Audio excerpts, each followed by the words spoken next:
सध्या दोन्ही राष्ट्रवादीच्या विलीनीकरणावरून अनेक तर्कवितर्क लावले जात आहेत। मात्र विलीनीकरणाच्या मुद्द्यावर प्रत्यक्षात काय झालं होतं याची इनसाइड स्टोरी राष्ट्रवादीच्या एका बड्या नेत्यानं सांगितली आहे। नेमकं काय घडलं होतं त्यांच्या दृष्टीने बघूयात।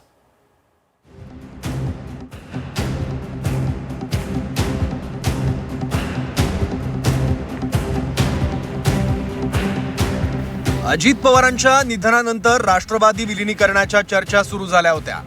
दोन्ही राष्ट्रवादीच्या नेत्यांकडून दावे प्रतिदावे केले जात होते। अजित पवारांसोबत अनेक बैठका झाल्याचं पवारांच्या राष्ट्रवादीच्या नेत्यांनी सांगितलं। मात्र दादांच्या राष्ट्रवादीनं त्यावर थेट बोलणं टाळलंय। राजकीय वर्तुळात सुरू असलेल्या या चर्चांनंतर पवारांच्या राष्ट्रवादीच्या एका बड्या नेत्यानं विलीनीकरणाची इनसाइड स्टोरी सांगितली आहे। विलीनीकरणाच्या चर्चेची पहिली फेरी 2024च्या नागपूर अधिवेशनात एका चिठ्ठीनं सुरू झाल्याचं त्यांनी सांगितलं। 2024 मध्ये महाराष्ट्रात सत्ता स्थापन झाल्यानंतर नागपूर अधिवेशनात दोन्ही राष्ट्रवादीत विलीनीकरणाची गुप्तपणे चर्चा सुरू झाली। विलीनीकरणाची चर्चा एका छोट्या चिठ्ठीनं झाली। त्यात अजित पवारांनी जयंत पाटलांना भेटायला बोलवलं। अधिवेशनादरम्यान जयंत पाटलांना दादांची एक चिठ्ठी मिळाली। चिठ्ठीत भेटायला या असा निरोप होता। त्याच दिवशी दोन्ही नेत्यांची भेट झाली आणि तिथूनच विलीनीकरणाच्या चर्चेला सुरुवात झाली। काही दिवसांनंतर अजित पवार यांनी जयंत पाटील यांना फोन करून देवगिरी इथे भेटायला बोलवलं। देवगिरी बंगल्यावर आल्यास चर्चा सुरू होतील, मी तिथे येऊ शकत नाही असं जयंत पाटलांनी सांगितलं। जयंत पाटलांनी अजित पवारांना त्यांच्या घरी येण्याचं निमंत्रण दिलं। त्यानंतर दोन्ही नेत्यांमध्ये बैठका झाल्या। विलीनीकरणाच्या या बैठकीमध्ये नंतर खासदार सुप्रिया सुळे यांनीही सहभाग घेतला।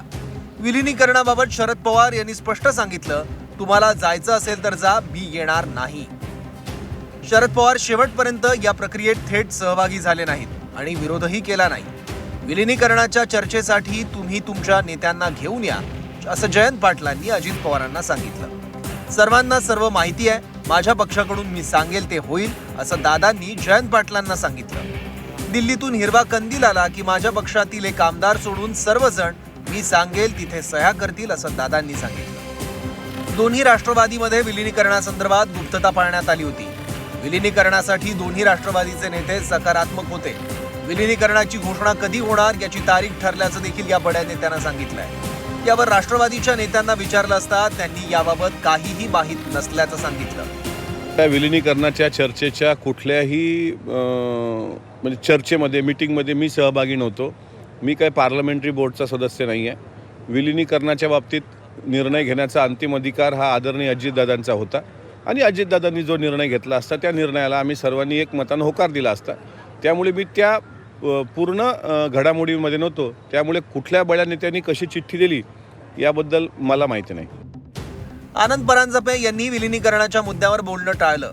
आमच्यासमोर विलीनीकरणाची कोणतीही चर्चा झाली नसल्याचं त्यांनी म्हटलं।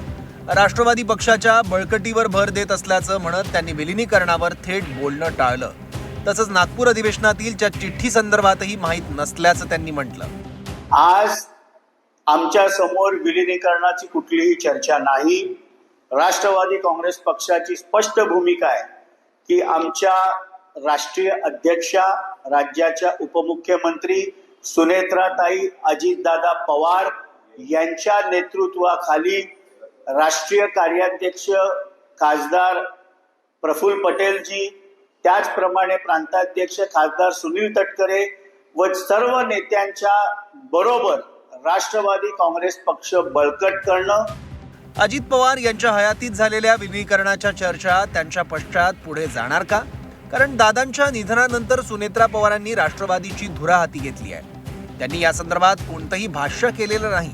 त्यामुळे आगामी काळात याबाबत पुन्हा चर्चा होणार का हे पाहणं महत्त्वाचं असेल। ब्युरो रिपोर्ट, झी 24 तास।